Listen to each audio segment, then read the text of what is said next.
Olá, pessoal, de volta aqui para mais uma aula do nosso curso A Jornada Interior. Estamos na parte 4, falando ainda sobre os complexos autônomos. Aqui está o nosso mapa dos continentes, como de costume, que representa a nossa psique humana, né? Temos aqui o nosso joguinho, como sempre também, e então seguimos adiante.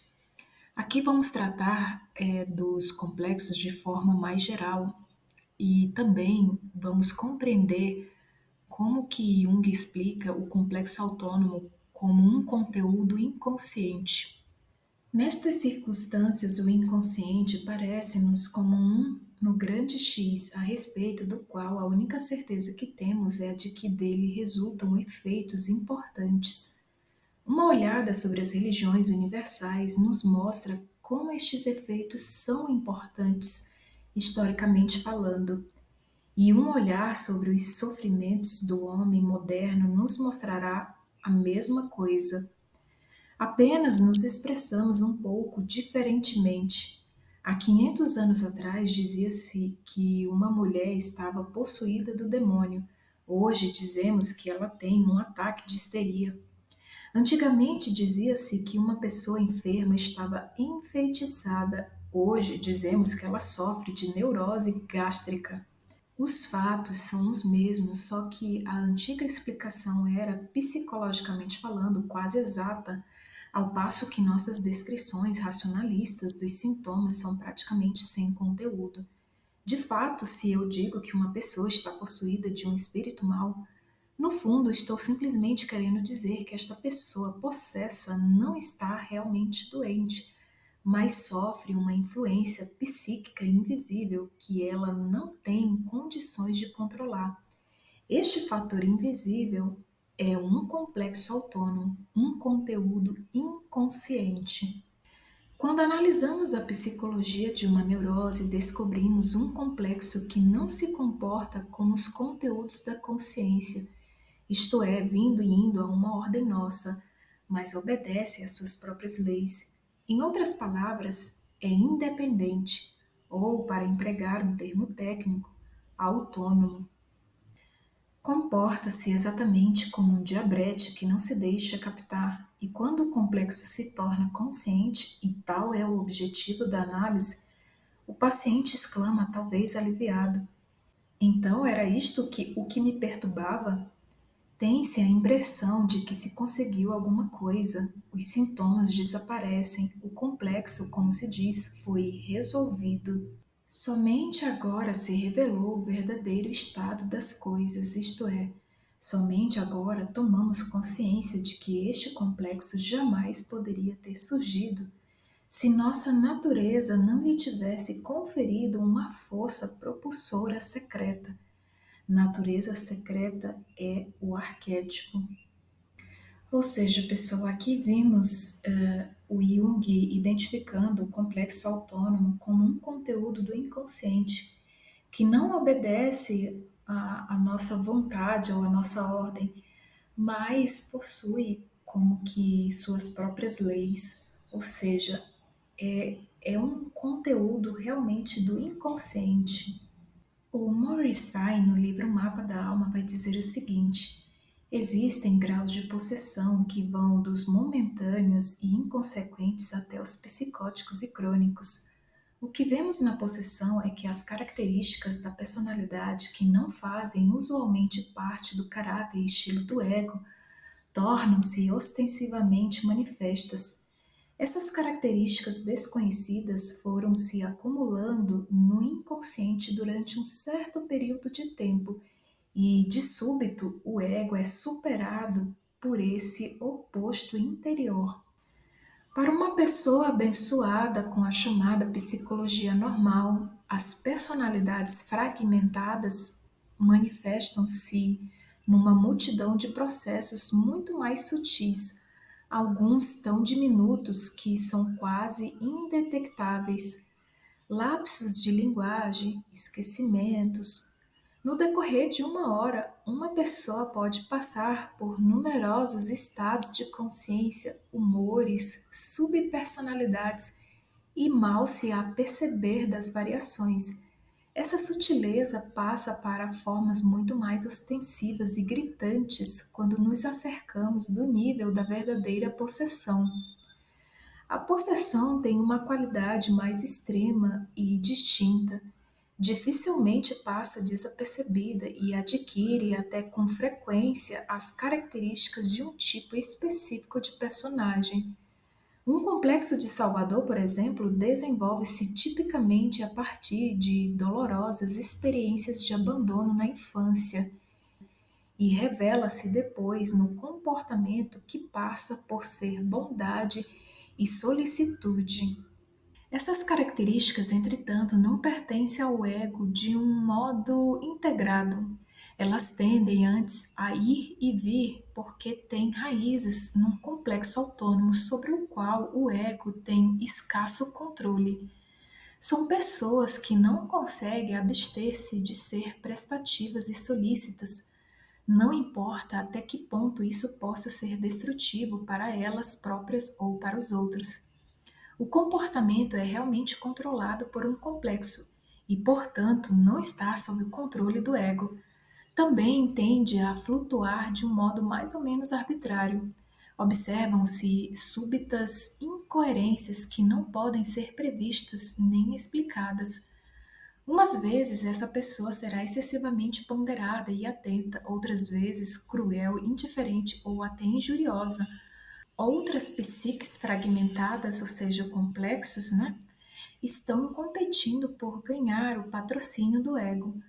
Quando um ego propenso à possessão abandona a identificação com um complexo, muda para um outro. Este outro é quase sempre uma espécie de irmão sombra ou irmã sombra do primeiro. É interessante essa parte porque aqui ele dá um exemplo de um complexo que é um complexo da pessoa ela ser muito prestativa e solícita, mas que por trás dessa atitude dela esconde-se um complexo autônomo.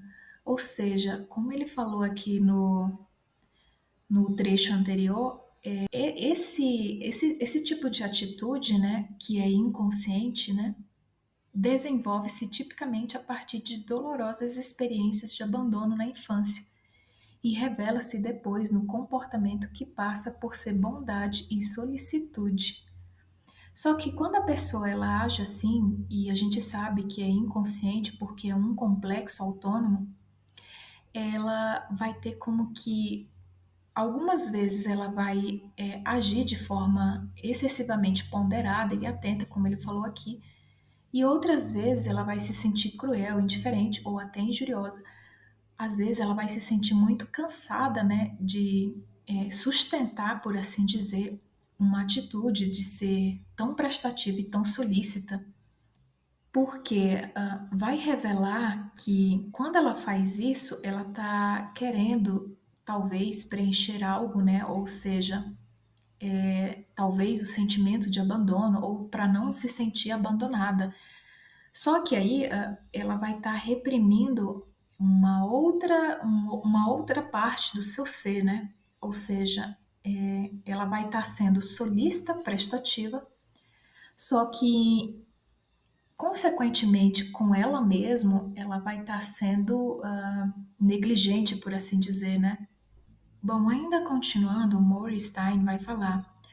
Um complexo de Cristo, com suas características espirituais orientadas para o alto, abnegadas, altruístas, é emparelhado com um complexo demoníaco que se caracteriza por uma atitude de materialismo e egoísmo. Os dois complexos podem alternar-se na possessão do ego.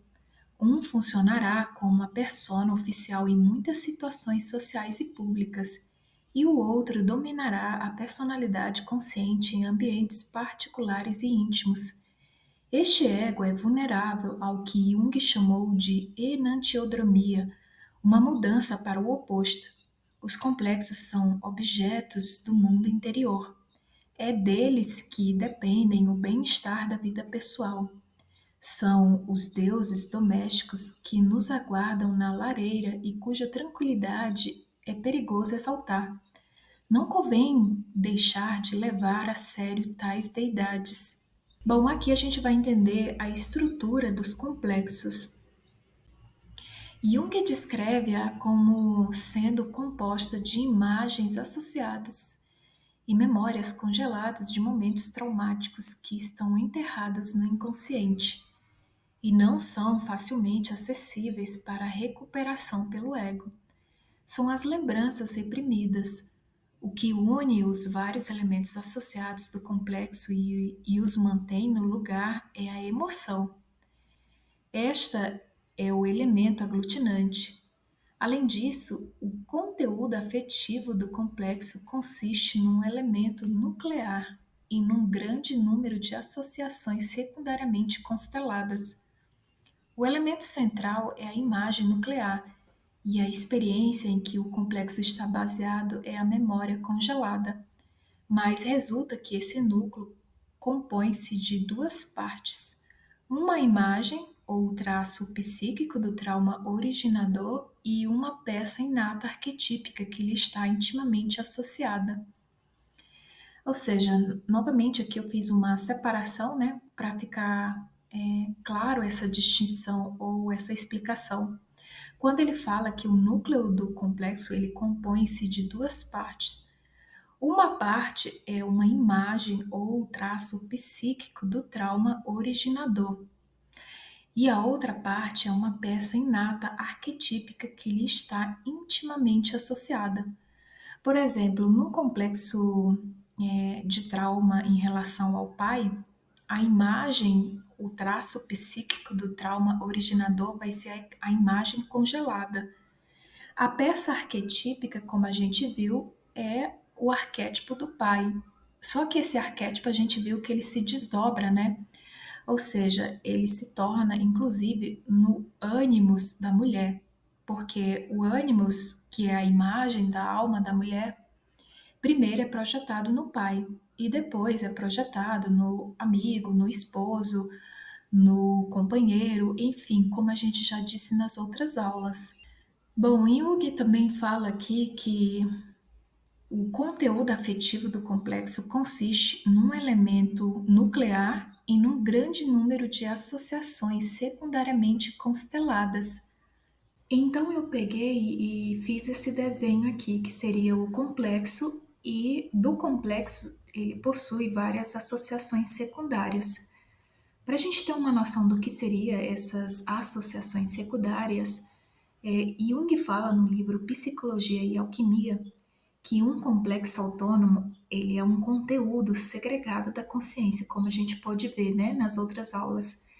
Esse conteúdo segregado da consciência, que é o complexo, ele leva uma vida independente no não-ego psíquico e é imediatamente projetado quando de alguma forma se constela, isto é, quando é atraído por analogias externas, ou seja, essas associações secundárias seriam como que analogias externas, são conteúdos que são parecidos com o núcleo do complexo. Então, aqui eu coloquei novamente, né, o núcleo composto desses dois componentes, um que é o traço psíquico, a imagem congelada, e a outra parte é a peça arquetípica inata. E aí ele ligado com essas associações secundárias. Bom, em relação ao núcleo do complexo, ou seja, a formação do núcleo composto por essas duas partes, eu achei um trecho no livro Aion que eu acho que tem tudo a ver com essa elaboração da imagem que o indivíduo tem dos pais e como é que essa imagem ela se processa, né? Ele diz o seguinte: ora, ao estabelecermos quase como exigência a necessidade de desfazer as projeções porque é mais salutar e, sob todos os aspectos, mais vantajoso, começamos a trilhar um terreno inexplorado e desconhecido. Ou seja, até então, o que o indivíduo conhece são as projeções. Quando ele retira essas projeções, ele começa a explorar, a trilhar um terreno inexplorado e desconhecido. Continuando, todos nós até agora estávamos convencidos de que a representação de meu pai de minha mãe e etc., nada mais era do que a imagem do verdadeiro pai e etc. Ou seja, em tudo conforme ao original. De sorte que quando alguém diz meu pai, não pensa senão naquele que é real e verdadeiramente seu pai. Ele pensa realmente que assim é, mas aqui tem uma chave. Mas um ato de pensar em si está longe de efetuar a identidade. Ou seja, o ato de pensar em si está longe de efetuar uma identidade totalmente real, né, por assim dizer. Como a gente viu nas aulas da imago do objeto, a gente viu que a construção da imagem ela é uma grandeza psicológica, que em parte é a imagem que o pai realmente é, só que em parte, ou a outra parte, por assim dizer, tem a ver com o próprio sujeito que está projetando, né? Bom, continuando, neste ponto, o sofisma do encoberto está correto. Se incluirmos no computo psicológico a imagem que F tem a respeito de seu pai e que ele considera seu verdadeiro pai, o resultado será falso, porque a expressão introduzida na equação não confere com a realidade. Bom, e aqui vem a explicação por que essa imagem não é totalmente verdadeira, né? Ele diz o seguinte: F ignora que a representação de uma pessoa é constituída primeiramente pela imagem que ele recebe da verdadeira pessoa e depois de uma outra imagem resultante da reelaboração subjetiva da primeira imagem, em si talvez já bastante falha. A representação que F tem do pai é uma grandeza pela qual o verdadeiro pai é parcialmente responsável e parte dela se deve ao filho, de tal modo que todas as vezes que critica ou elogia o pai, está inconscientemente atingindo a si mesmo, dando assim origem àquelas consequências psíquicas que surgem em todos os que, por hábito, se rebaixam ou se enaltecem a si mesmos. Ou seja, pessoal, quando ele fala dessa segunda parte, que é uma outra imagem resultante da reelaboração subjetiva da primeira imagem, essa parte aqui se refere à peça arquetípica que é inata ao indivíduo. Bom, continuando. Mas se F comparar atentamente suas reações com a realidade, poderá observar que algo nele está errado, se é que já não percebeu há muito tempo, pelo comportamento do seu pai, que a ideia que formara deste último é falsa. Via de regra, pode estar convencido de que tem razão e de que se alguém está errado, só pode ser o outro. Se o eros de F é pouco desenvolvido, a relação insatisfatória lhe é indiferente, ou então se irrita com a incoerência e os aspectos incompreensíveis do pai, que jamais se comporta de acordo com a imagem que ele tem a seu respeito. Por isso, F tem toda a razão de sentir-se ofendido, incompreendido e mesmo ludibriado. Bom, quando ele fala a seguinte parte, se o eros de F é pouco desenvolvido, aqui o eros ele representa simbolicamente os sentimentos de F. Ou seja, aqui podemos relembrar a aula que a gente teve falando sobre as funções, que eu falei por alto, né, das funções psíquicas, e que Jung fala de uma função principal, que no caso lá do nosso exemplo foi a função pensamento, ou seja, a pessoa tem desenvolvida a função pensamento, porém a função inferior dela é o sentimento. O sentimento aqui ele é representado por Eros, ou seja, a função psíquica que não foi desenvolvida tanto quanto a função principal, que seria o pensamento. Por isso ele fala, se o eros de F é pouco desenvolvido, a relação insatisfatória lhe é indiferente, ou então se irrita com a incoerência e os aspectos incompreensíveis do pai, que jamais se comporta de acordo com a imagem que ele tem a seu respeito. Bom, por que eu trouxe essa parte desse trecho? Eu achei bastante interessante porque é uma forma da gente compreender como é que são construídas essas imagens, né, que nós temos dos nossos pais. E ainda que seja um trauma, né, ainda assim, eu acredito que pode haver essa reelaboração subjetiva aqui, da primeira imagem, né, como ele fala, e que essa reelaboração, ela tem a ver com a peça arquetípica, ou seja, é aquilo que é inato ao ser humano. Bom, ainda que tratando-se da imagem ou do traço psíquico do trauma originador, que é uma das partes do núcleo, Jung vai falar o seguinte sobre essa imagem. Essa imagem é dotada de poderosa coerência interior, possui uma totalidade própria e goza de um grau relativamente elevado de autonomia, vale dizer, está sujeita ao controle das disposições da consciência até um certo limite, e por isto se comporta na esfera do consciente como um corpo estranho, animado de vida própria. Ou seja, essa imagem congelada do trauma é como se fosse um corpo estranho, animado de vida própria. O Maurice Stein, no livro Mapa da Alma, vai dizer o seguinte: cada uma dessas características da imagem, sua coerência interna, sua totalidade, sua autonomia, é um aspecto importante da definição de Jung. Um complexo possui solidez psíquica e é estável e duradouro no tempo. Deixado em seu próprio espaço, sem intervenção ou desafio da consciência do ego, um complexo tende a não mudar muito. Pode-se testemunhar isso em repetições dos mesmos padrões de reação e descarga emocional, dos mesmos equívocos e erros, das mesmas escolhas infelizes feitas uma e outra vez na vida de uma pessoa. Ou seja, que é o ciclo vicioso, né? Em que um complexo, se ele não sofrer uma intervenção, né, ou um desafio da consciência do ego, ele se mantém então no inconsciente e não tende a mudar muito. Então, isso pode ser visto, né, nas repetições dos mesmos padrões de reação da pessoa, né, da descarga emocional quando ela vive esses padrões repetitivos, né, dos mesmos equívocos e erros, das mesmas escolhas infelizes feitas uma e outra vez na vida dessa pessoa.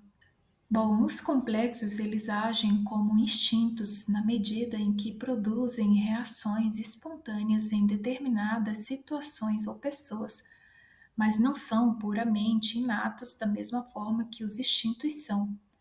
São, sobretudo, produtos de experiência, traumas, interações e padrões familiares, condicionamento cultural. Ou seja, aquilo que eu falei sobre a peça arquetípica inata, né, ela ser um condicionamento cultural também. Ou seja, a reelaboração da imagem do pai, ela está condicionada às experiências culturais vividas por outras pessoas no passado, né? Estes combinam-se com alguns elementos inatos, a que Jung deu o nome de imagens arquetípicas, para formar o conjunto complexo em seu todo. Os complexos são o que permanece na psique depois que ela digeriu a experiência e a reconstituiu em objetos internos. Nos seres humanos, os complexos funcionam como o equivalente de instintos em outros animais. Imagos ou complexos são, por assim dizer, instintos humanos construídos. O núcleo dual do complexo cresce ao reunir associações à sua volta, ou seja, é aquela imagem, né, que a gente acabou de ver sobre as associações secundárias, que são as analogias, né? E isso pode continuar no transcurso de uma vida inteira.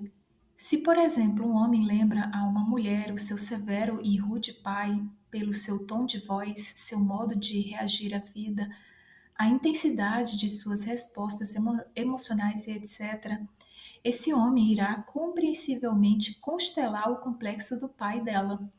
Se eles interagem durante um certo período de tempo, material será adicionado ao complexo. Se ele a injúria, o complexo paterno negativo será ainda mais enriquecido e energizado, e ela torna-se-á tanto mais reativa em situações onde o complexo do pai está constelado. Cada vez mais ela pode evitar inteiramente tais homens, ou, por outro lado, pode sentir-se irracionalmente atraída para eles. Em qualquer dos casos, sua vida torna-se mais e mais restringida por esse complexo. Quanto mais fortes os complexos, mais restringem a faixa de liberdade de escolha do ego. Ou seja, ele fala que o complexo ele pode crescer conforme essas associações elas são feitas, né? Ou seja, com o mundo exterior. Então ele dá o exemplo do homem que se comporta, né, como o pai dela. Aqui eu acho que se refere a essa imagem, mais ou menos, né? Essas associações secundárias, elas podem fazer com que o complexo ele cresça, ou seja, ele se alimente, né, dessas associações secundárias. Em meus estudos sobre os fenômenos das associações, mostrei que existe certos agrupamentos de elementos psíquicos em torno de conteúdos afetivamente acentuados, que designamos como complexos. O conteúdo afetivamente acentuado ou complexo é constituído de um elemento central e de um grande número de associações secundariamente consteladas.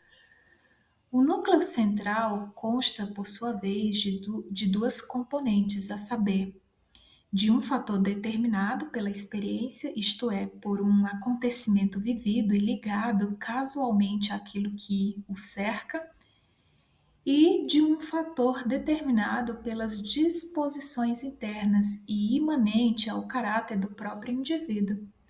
Ou seja, aqui ele fala a mesma coisa, porém em outro livro, agora a energia psíquica, ele fala desses dois componentes que seria quase a mesma coisa que ele falou anteriormente, né? Ou seja, o acontecimento vivido seria o elemento psíquico, a imagem congelada, por assim dizer, né? E as disposições internas e imanente ao caráter do próprio indivíduo seria a peça arquetípica inata, a forma como o indivíduo vai reelaborar a imagem, né? Aí aqui eu fiz a mesma divisão, só que agora colocando dessa seguinte forma, né? Um fator determinado pela experiência, isto é, por um acontecimento vivido ligado casualmente àquilo que o cerca, e um fator determinado pelas disposições internas e imanente ao caráter do próprio indivíduo. Ou seja, aqui a gente encaixa a mesma explicação nas mesmas imagens anteriores. A outra peça do núcleo do complexo é um fator inato no caráter do indivíduo e determinado por sua disposição. Essa peça é arquetípica, ou seja, aqui ele acaba fazendo a mesma ligação, né, a mesma explicação da peça arquetípica inata. No caso de complexos parentais, por exemplo, é uma imagem arquetípica de mãe ou pai, uma imagem derivada não de experiência pessoal, mas do inconsciente coletivo. Acho que essa parte é a mais difícil de o ser humano aceitar, né? De que o que ele viveu não é inteiramente pessoal e individual, mas é também uma constelação do inconsciente coletivo, né? Continuando, os elementos arquetípicos na personalidade são disposições inatas para reagir, comportar-se e interagir de certas maneiras típicas e previsíveis. Ou seja, aqui é uma outra chave, né? São semelhantes aos mecanismos desencadeadores inatos dos animais. São herdados e não adquiridos e pertencem a cada ser humano em virtude de nascerem humanos. São o que nos torna única e caracteristicamente humanos. Não só o corpo, mas também a alma, a psique, são especificamente humanos e criam as condições prévias para toda a experiência, desenvolvimento e educação subsequentes. Ou seja, aqui ele disse tudo, né, em relação a esses elementos arquetípicos na personalidade, que são disposições inatas para reagir, comportar-se e interagir de certas maneiras típicas e previsíveis. Ou seja, são condicionamentos, de experiências que já foram vividas, né, e que o homem traz dentro de si. E ele nem sabe disso, né? Ele acha que quando vive uma experiência humana, ela é unicamente individual. No entanto, agora estamos descobrindo que não é, né? É um condicionamento, também é um condicionamento, né? Em termos gerais, os complexos são criados por traumas. Antes do trauma, a peça arquetípica existe como imagem e força motivadora, mas não tem as mesmas qualidades perturbadoras e produtoras de ansiedade do complexo. O trauma cria uma imagem minêmica emocionalmente carregada que se associa a uma imagem arquetípica, e juntas essas congelam numa estrutura mais ou menos permanente. Essa estrutura contém uma quantidade específica de energia e pode, com esta, ligar-se a outras imagens associadas para criar uma rede. Assim, um complexo é enriquecido e ampliado por experiências ulteriores de uma espécie semelhante. Ou seja, aqui ele fala que a imagem arquetípica ela já existe como imagem e força motivadora, já existe dentro do ser humano, mas ela não tem a qualidade perturbadora e produtora da ansiedade como o complexo. Somente quando a pessoa ela passa pela experiência, ou seja, quando ela vive o trauma, ela cria uma imagem minêmica emocionalmente carregada que se associa a uma imagem arquetípica que ela traz dentro de si. E essas duas congelam numa estrutura mais ou menos permanente. Bom, eu falei sobre o complexo parental, e dei um exemplo de uma árvore que nasce já de uma raiz já profunda e que os arquétipos, eles são formas abstratas, né? E não são preenchidas. A partir do momento que a pessoa ela nasce, né? A criança nasce, é preenchida aquela experiência arquetípica. Só que aí, quando eu falei isso, pode ser que não ficou tão claro em relação. Quando eu falei que ela é preenchida, é a partir do momento que a criança ela vai ter uma relação com os pais, né? Ou seja, vai ter essa reelaboração da imagem, vai ter toda essa experiência. Aqui seria mais ou menos isso, né? Porque a criança ela já nasce com aquela predisposição para agir e reagir de maneira humanamente falando, né? Ou seja, de uma maneira condicionada. Então, quando ela passa pela experiência, aí sim começa a fazer o preenchimento, ou é preenchido, por assim dizer, aquela forma arquetípica, ela é preenchida. A forminha, né, que eu coloquei até como, coloquei como formas geométricas, né, no exemplo que eu dei. Aqui só ilustrando, né, a questão da peça arquetípica que já existe, ou seja, o arquétipo do pai e da mãe. Aqui também só fazendo a ilustração da peça arquetípica, no caso aqui do pai, e aqui o trauma da criança, né, uma imagem minêmica emocionalmente carregada. E aí é que ocorre essa ligação, né, essa associação com a imagem arquetípica. Bom, aqui também se trata da mesma situação, né? Só troquei a imagem, por exemplo, uma outra espécie de trauma. Bom, e aqui também as associações, né? Para a gente entender aquela questão das associações secundárias que fazem com que o complexo ele aumente ou ele cresça, né? Então, essas imagens associadas, elas criam uma espécie de rede, como pode criar uma espécie de rede, né? Como o Moritz falou, né? No livro Mapa da Alma. Então, aqui são experiências que essa criança já adulta passa, e aí essas associações se ligam ao complexo paterno, né? Que ela tem negativo do pai. Ou seja, aqui são só figuramente mostrando como é que seria mais ou menos esse crescimento, né, desse complexo. Assim, um complexo é enriquecido e ampliado por experiências ulteriores de uma espécie semelhante, ou seja, é como se ela revivesse, né, só que agora em um outro nível, a mesma situação. O núcleo tem força consteladora em correspondência com seu valor energético, ou seja, quanto maior o valor energético, a carga emocional do núcleo, tanto maior será a força consteladora. Ele gera uma constelação específica de conteúdos psíquicos. Daí resulta o complexo, que é, por conseguinte, uma constelação de conteúdos psíquicos dinamicamente determinada pelo valor energético.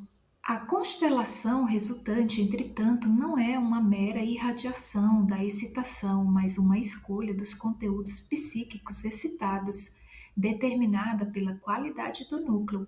Escolha esta que não pode ser naturalmente explicada em termos energéticos, pois a explicação energética é quantitativa e não qualitativa. Para uma explicação qualitativa, necessitamos do ponto de vista causal, ou seja, é necessário descobrir a causa da formação do complexo, né? A origem dele. A proposição sobre a qual se baseia a avaliação objetiva é concebida, portanto, nos seguintes termos: a força consteladora do núcleo corresponde à sua intensidade ou à sua energia. O núcleo caracteriza-se pela sua tonalidade afetiva, pela acentuação dos afetos. Esta acentuação é, energicamente falando, uma quantidade de valor. Subjetivamente, é possível avaliar a quantidade de maneira mais ou menos aproximada na medida em que o elemento central seja consciente.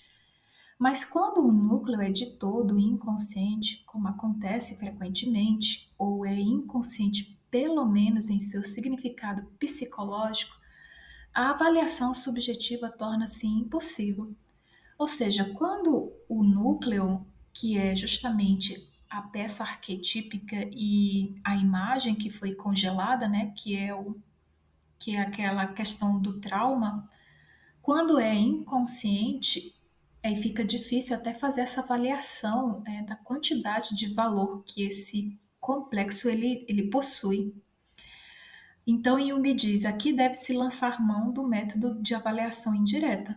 Tal método se baseia, em princípio, no seguinte fato: o elemento central gera automaticamente um complexo por ser portador de uma carga afetiva, isto é, por possuir um valor energético, como mostrei detalhadamente no segundo e terceiro capítulos de minha obra Psicologia da Demência Precoce. Bom, e o Morgenstern, no livro Mapa da Alma, vai dizer: a análise procura desvendar os complexos e expô-los à reflexão consciente do ego. Essa intervenção pode alterá-los em um pouco. Na análise, uma pessoa aprende como funcionam os complexos, o que desencadeia a sua constelação e o que pode evitar a sua interminável repetição. Sem tal intervenção por parte do ego, um complexo comportar-se-á como um corpo estranho, animado de vida própria, ou como uma infecção. Sob o domínio de um complexo, uma pessoa pode sentir-se totalmente impotente e incapaz de controlar suas emoções. De um modo geral, os efeitos psicológicos das constelações de complexos perseveram durante extensos períodos de tempo, depois que o estímulo deixou de exercer seu impacto sobre a psique. Certas investigações experimentais parecem indicar que a curva de intensidade ou de atividade do complexo tem caráter ondulatório, com um comprimento de onda que varia de horas, dias ou semanas. O estímulo que provoca o complexo pode ser insignificante ou grande, de longa ou breve duração, mas seus efeitos sobre a psique podem continuar por extensos períodos de tempo e chegar à consciência em ondas de emoção ou ansiedade. Um dos sinais da psicoterapia eficaz é que as perturbações induzidas pelo complexo perseveram por períodos de tempo muito mais breves do que antes. Uma recuperação mais rápida de perturbações induzidas por um complexo indica um recrudescimento da força do ego e maior integração do material psíquico, assim como o declínio do poder dos complexos. Ou seja, aqui eu entendi de duas maneiras, né? Ou que o estímulo ele possa ser causado num determinado momento, só que como ele tem esse efeito do ondulatório, pode ser que o efeito possa chegar à consciência muito tempo depois. Ou seja, vamos supor que a pessoa esteja numa conversação e aí, sem querer, a outra pessoa ela ativa um gatilho, né? Ela causa um estímulo e aí essa pessoa ela vai sair dessa conversação a que foi estimulada, né? Ela sai dessa conversação com uma má impressão, né? E aquilo fica dias, às vezes horas ou, na verdade, dias ou semanas, até que o complexo ele possa chegar de fato à consciência, ou seja, fica como que remoendo alguma coisa, fica ainda de forma subliminar, por assim dizer, até que esse efeito chegue na consciência, né? Ou seja, de certa forma ela consiga ver ali aquele efeito. Bom, isso quando ela já tem um pouco de consciência, porque quando realmente é inconsciente, totalmente inconsciente, nem vai sequer ver, né, essa espécie de efeito ou de comportamento. E a outra forma de entender isso seria da seguinte maneira: seria o efeito já ter chegado na consciência e a pessoa ela ficar vivendo aquele efeito por várias horas, dias ou semanas, ou seja, o efeito já atingiu a consciência e aí ela fica naquele estado de espírito por várias horas, dias ou semanas. Um tempo de perseveração abreviado significa que o poder do complexo diminuiu. No obstante, cumpre reconhecer que um complexo nunca pode ser completamente eliminado. Os efeitos ondulatórios da réplica sísmica do complexo são esgotantes. A drenagem ou a descarga de um poderoso complexo pode consumir uma quantidade enorme de energia psíquica e física. Ou seja, a pessoa às vezes se sente cansada, né? Porque de certa forma os efeitos do complexo ou a sua ativação consome muita energia da pessoa, tanto energia psíquica como energia física. Mas nem todos os traumas são de natureza externa ou provocados por colisões abrasivas com o meio circundante.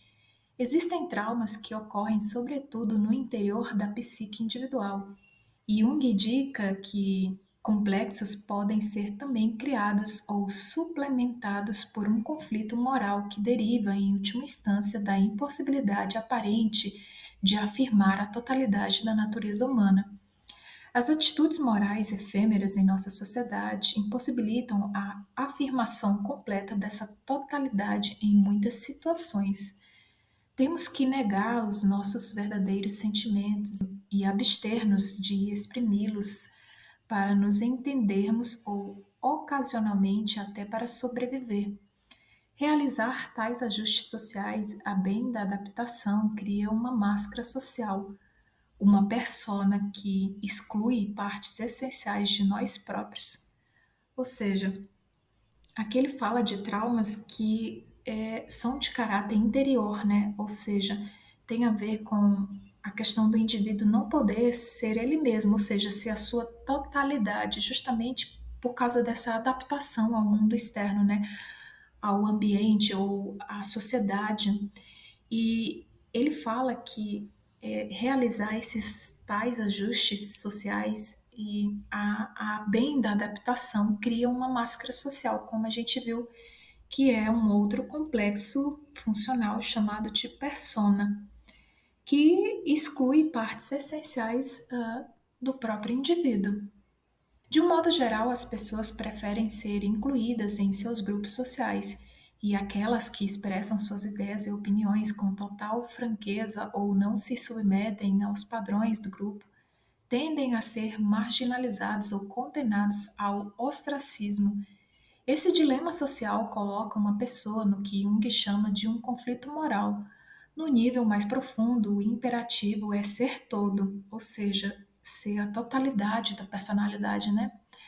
A natureza humana rebela-se contra as restrições da sociedade e da cultura, se estas inibirem com excessiva severidade o impulso inato para a totalidade, e isto é uma fonte adicional de complexos. Bom, aqui a gente vai entender um pouco mais a fundo os complexos agora como fragmentos da personalidade. Eu coloquei um D aqui, mas é da personalidade. Os complexos também podem ser pensados como fragmentos da personalidade ou subpersonalidades. A personalidade de todo e qualquer adulto é vulnerável, em certa medida, à desintegração porque construída de grandes e pequenos fragmentos. Estes podem vir a deslocar-se. Minhas observações sobre os complexos corroboram esse quadro, algo inquietante das possibilidades de desintegração psíquica, pois no fundo não há diferença de princípio algum entre uma personalidade fragmentária e um complexo. Ambos têm em comum características essenciais e em ambos os casos coloca-se também a delicada questão da consciência fragmentada. As personalidades fragmentárias possuem, sem dúvida, uma consciência própria, mas a questão de saber se fragmentos psíquicos tão diminutos quanto os complexos também são capazes de ter consciência própria ainda não foi resolvida. Todo ser humano pode dissociar e, de fato, dissocia de tempos em tempos, no sentido de experimentar alterações moderadas dos estados de consciência ou de se separar de uma experiência traumática a fim de continuar funcionando. Estar em complexo é em si mesmo um estado de dissociação. A consciência do ego é perturbada e, dependendo da extensão da perturbação, pode ser lançada num estado de considerável desorientação e confusão, uma vez que os complexos possuem um tipo de consciência independente. Uma pessoa que está em complexo encontra-se como se estivesse na posse de uma personalidade alheia. Ou seja, aqui ele já fala que o complexo ele possui um tipo de consciência independente. A saber qual é a extensão dessa consciência independente é que a gente não sabe, né? Em geral, os complexos têm menos energia do que o ego e manifestam apenas um mínimo de consciência própria. O ego, em contraste, possui considerável soma de energia e vontade à sua disposição, e é o centro primário da consciência. Embora o ego seja responsável por grande parte do que chamamos motivação e propósito, os outros complexos também parecem ter propósito e vontade à parte. Com frequência, estes estão em conflito com o que o complexo do ego quer num determinado momento. Não se pode convencer os complexos a fazer o que o ego quer que eles façam. São intratáveis, são como imagens minêmicas congeladas de experiências traumáticas e não são experimentadas somente em sonhos, mas também na vida cotidiana, onde elas fazem com que o ego se sinta igualmente impotente. Bom, aqui a gente vai compreender algumas características dos complexos, em que pese eu achar que em todos esses trechos que a gente viu até agora também a gente consegue captar essas características. Bom, nesse trecho aqui a gente vai perceber as características através do experimento que Jung fez com associação verbal, ou seja, de como que ele descobriu os complexos, né, que existiam esses conteúdos inconscientes. Então ele fala mais ou menos aqui a respeito dessa experiência. Ou seja, aqui ele vai falar do experimento que ele fez de associação verbal. Foi através desse experimento que ele percebeu que existiam conteúdos inconscientes de cargas emocionais e que mais tarde ele deu o nome de complexos, né? Então ele diz o seguinte: os conteúdos emocionais em geral se referem a coisas que o sujeito da experiência gostaria que os outros não conhecessem.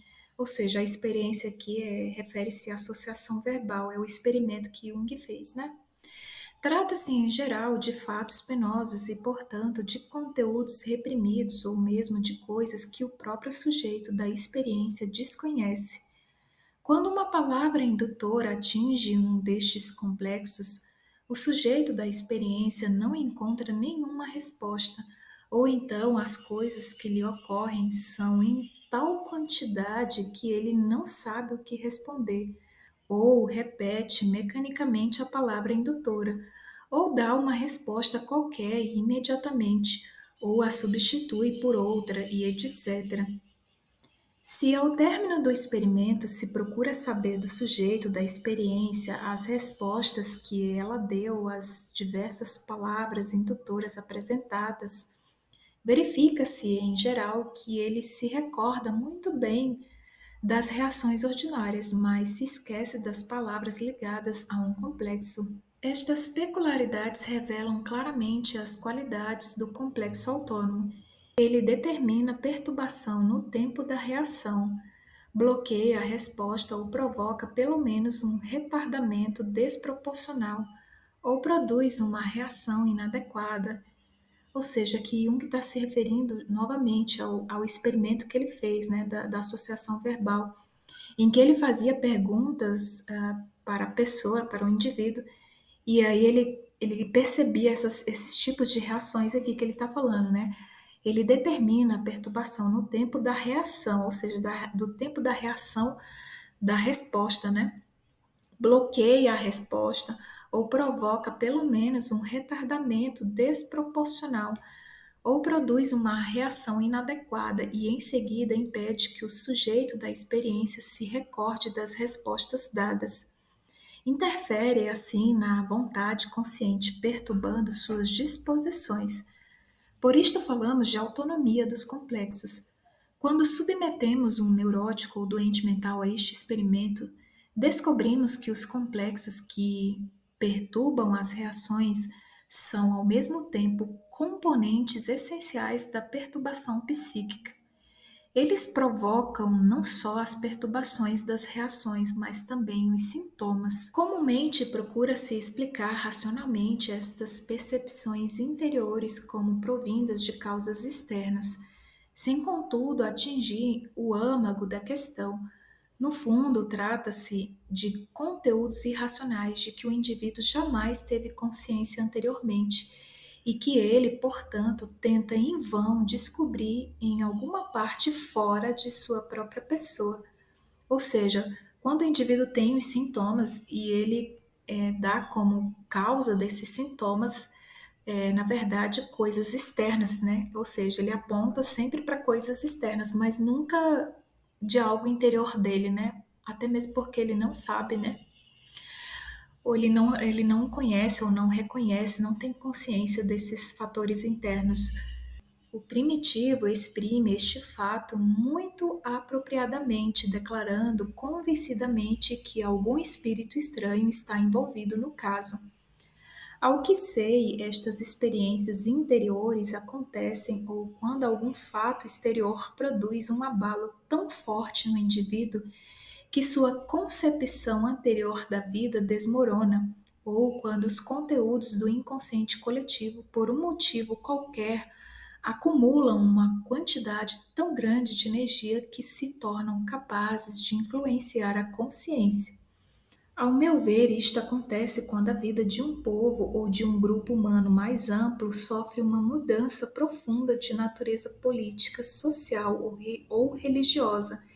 Esta mudança implica, ao mesmo tempo, uma mudança na atitude psicológica.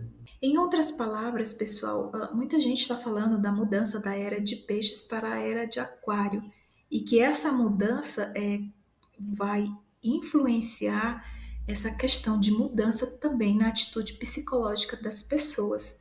Ou seja, muitas pessoas podem já estar passando por uma espécie de abalo interior, de experiências interiores em que elas estão procurando compreender o que está acontecendo, né, interiormente.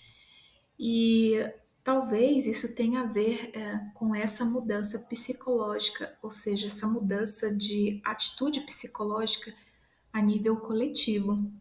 Bom, aqui Jung continua falando sobre essa mudança que seria a nível coletivo também, né? De hábito, as mudanças profundas na história são atribuídas exclusivamente às causas exteriores. Contudo, estou convencido de que as circunstâncias exteriores frequentemente são, por assim dizer, meras ocasiões para que se manifeste uma nova atitude perante a vida e o mundo, preparada inconscientemente desde longa data. Ou seja, é uma espécie de complexo, só que aqui a nível coletivo, né? Quando ele fala preparada inconscientemente desde longa data. Condições sociais, políticas e religiosas gerais afetam o inconsciente coletivo, no sentido de que todos aqueles fatores que são reprimidos na vida de um povo pela concepção do mundo ou atitudes predominantes, se reúnem pouco a pouco no inconsciente coletivo e ativam seus conteúdos.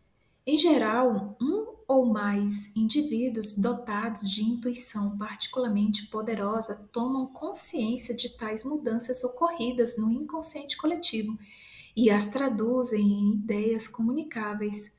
Estas ideias se propagam rapidamente porque ocorreram também mudanças semelhantes no inconsciente. Há uma disposição geral a aceitar as novas ideias, embora, por outro lado, elas encontrem também uma resistência violenta. Bom, pessoal, ao meu ver, e a minha percepção é de que alguns seres humanos, alguns indivíduos, né, já estão passando por certas mudanças interiores, ou seja, que não tem a ver somente com a vida individual. É claro que começa assim, né? Pela vida individual, ou seja, confronto com o inconsciente, confronto com a sombra, aí vem o confronto com os complexos, isso não necessariamente numa ordem, né? Pode acontecer tudo ao mesmo tempo. E que a pessoa, quando ela começa a estudar, e ela vai descobrir que o negócio é bem muito mais profundo, né? Ou seja, que atinge essa camada mais profunda da psique humana, que é o inconsciente coletivo. E aí, como ele falou aqui, né? Podem existir essas pessoas com intuições particularmente poderosas que tomam consciências dessas mudanças que já estão ocorrendo no inconsciente coletivo. Bom, pessoal, chegamos então no final dessa aula.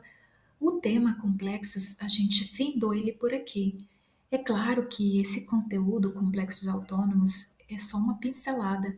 Todos os conteúdos que eu tratei até agora no curso são apenas pinceladas, porque eles são conteúdos bem profundos. E eu trouxe a questão da fundamentação, porque depois, se eu trazer outros vídeos, que vai ser fora do curso, vocês já vão estar familiarizados com o conceito, por exemplo, o que é sombra, o que é o conceito dos complexos autônomos, o que é o complexo do eu, o que é o complexo da ânima e do ânimos. Então, assim, é impossível abarcar todo o conteúdo e é claro, a minha pretensão não era essa, é apenas a gente ter uma ideia, ter uma noção do que se representa tudo isso. Então, na próxima aula, a gente vai ver Ânima e Ânimos, e aqui estão os livros que fizeram parte dessa aula. Então, a gente se vê no próximo vídeo ou na próxima aula. Até breve. Tchau, tchau.